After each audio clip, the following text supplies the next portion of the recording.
So very good. We got a busy slate ahead of us. Let's get rolling, rock and rolling with the Indianapolis Colts. All right. Like I said, Ashton Dulin, a huge, great run play that we have going on here. I gotta back it up just a hair. Yeah, it's very the timing is very precise to get this thing started. Okay, so this is the play that we're looking at here. The time, the setup, and I should probably switch it over on our OBS. That would be incredibly helpful. The situation that we have here, it's 1st and 10. The Colts and Pats are tied at 0. 8 minutes, 51 seconds left in the first quarter. And a big-time run play that we have going over here to really start to open things up. It's been a defensive chess match this first 6-7 minutes of the game, and now things are going to start opening up for the Colts offense. So let's take a gander and watch this play unfold. Hasn't touched it yet, still won't. They're going to do a little reverse. Look at this, got some room. Dulin has it. Big speed from Dulin on the jet sweep. All right. That was it. Little jet sweep action. Was that on your side of the field? Yes, it was, actually. Nice. Yes, it was. But you're on the other side of the 50, right? Correct. I think, yeah, we were like the 40, 50.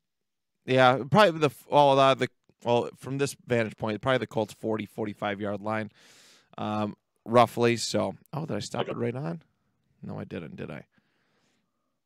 What time did I put for this? 34 seconds. So I'm way off. Okay. 30. Okay, there we go. All right, so here's our setup. The play design, what they're really trying to do. We all know the Patriots have an okay run defense. Their secondary is phenomenal. That's why you kind of didn't need Carson Wentz to throw a bazillion times this game. I think he only completed 5 passes in this game. But we all, in this team is obviously Bill Belichick is no dummy, right? Bill Belichick knows that the Colts are going to want to use Jonathan Taylor in this game. He's incredible. He's absolutely phenomenal. They're set up right now to kind of defend a up the gut run from Jonathan Taylor, up the gut into the right hand side. So that's what the genius of this play design. I got to give a lot of credit to Ashton Dulin, who now I'm not saying he is from a talent wise, from anything like that he's Deebo Samuel, but the Colts have used him in a Deebo Samuel type role where they're comfortable handing the ball off to him. This dude is lightning quick. He's made some pretty significant plays this year, and that's kind of that's been a big package. They try to use him in the run game at least one time. It's been pretty cool. So, but what we are looking at for our setups, for our personnel, all that jazz, we have 13 personnel for the Indianapolis Colts. We have Jack Doyle, and I believe that's Mo Alley Cox down here, and I believe that's Kylan Granson on the right-hand side. So all 3 tight ends out there. The 13, of course, for those first-time listeners, the 1 and 13 means Jonathan Taylor, our 1 running back, and the number 3 in the 13 is 3 tight ends. All right, this is a jumbo set, single back jumbo set. All right, that's what we're working with here. What it is, obviously, it shows that you got a wide receiver out there, but the Patriots are obviously, they see that, they're ready to come in for the run, or for some run defense. You can see how close up that they are playing. So there is that, and then the Patriots defense. All right, it is a 4-3 over defense. So what a 4-3 over means is that they're lined up on the strong side. I believe it I'm pretty sure it's the strong side. They're angled on the strong side, which the bulk of their defense is on the side with multiple tight ends. So that is Mo Alley Cox and Jack Doyle on the left-hand side of the offensive line. So, but yeah, this is a pretty slick handoff, pretty slick little misdirection and play, just to kind of mix things up and get that run game going. Let's start to break this thing down a little bit. So, as you can see, Dulin is already in motion. The way that this video is laid out, Dulin is pretty much already in motion. By the time we start to get to see him, and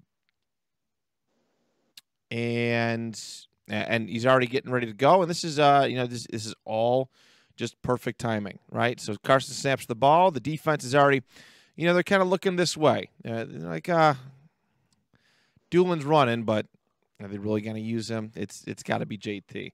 Well, they were pretty fooled. This guy's not even paying attention. He's kind of looking over the side over here. He's not really fully aware of what's possibly happening. His cover, he might switch to a coverage on Dulin himself, but I think the way that the blocking assignments end up working out, don't really help him. Let's look at the snap. It's so quick. This is it's got to be perfect timing, or this is a fumble, or it's a fumble. And look at our blocking schemes here. All right, Dulin takes the very, very quick, tight handoff. The Patriots defense is, would you consider it called a crash, right? They're ready for the JT run. They're all committed to this to the right-hand side of the offensive line, left-handed side of the defense.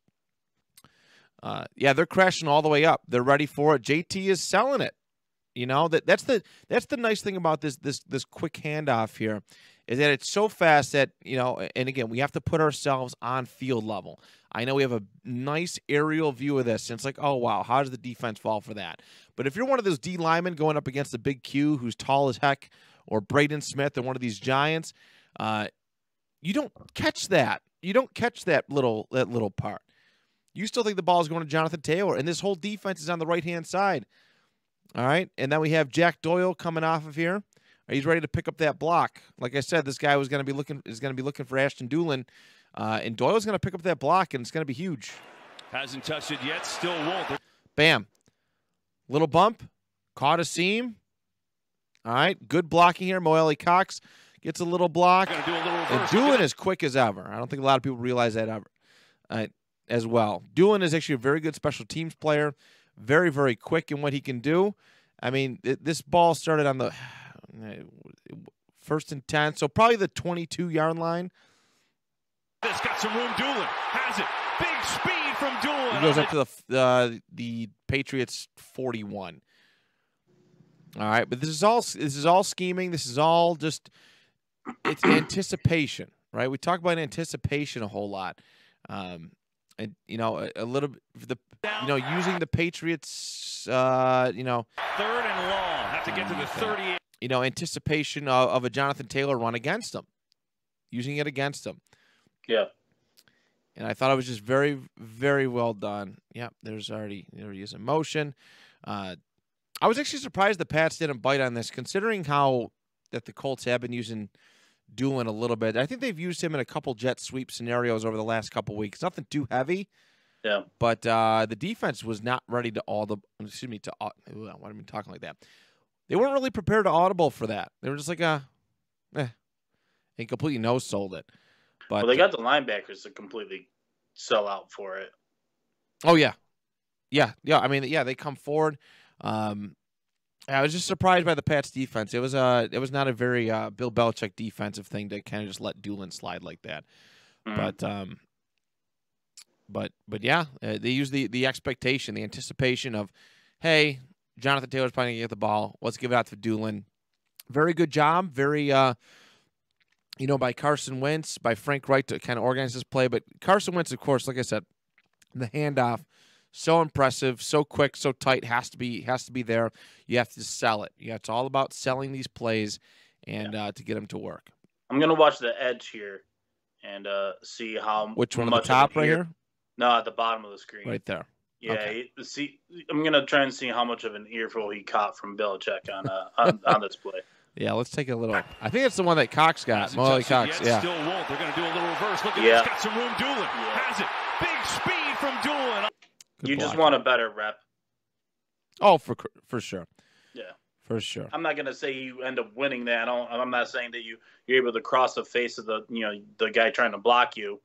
But at the same time, I mean, he got stonewalled. He did. No, I mean, it was very well guarded. Like it's when you only have they literally put everything. You don't see formations like this very often.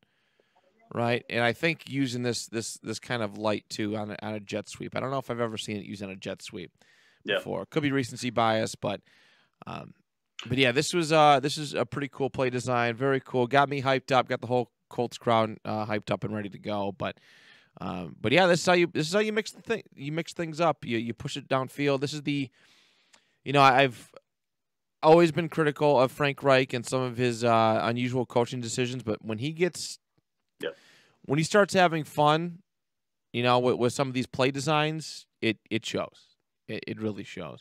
And this is unique stuff that you really can't game plan for because he has something new up his sleeve every single week, typically. Yeah. Well, this is such a great example of dictating formation. Based on your personnel that you're putting out there, you're dictating Belichick in a way of saying that he's going to put out his base, which is 4-3. Yes. You know what I mean? So then you have an advantage as far as if you can get a speed player in space, an athlete in space, then they're going to have a better advantage against that kind of personnel instead of catching a nickel look or a dime look. Yeah, very, very well prepared for that setup. Yeah. Very, and that's basically what I want to look at with this. Is this really cool play design, faking out the defense. That's what I like. We talked last week. It's so easy to pick these deep bombs and, all these really, really cool throws. Mac Jones made a lot of tremendous throws this weekend, a couple bad ones, but it was really fun to see Mac. Patriots fans, you guys are going to be okay. Like, Mac's a very good quarterback, and he showed that, despite some limitations of this offense, that he can go. And he's making rookie mistakes. Mac is going to be okay. I had a lot of really good conversation with the Pats fans this weekend. So, but that is that. Huh? I don't believe you.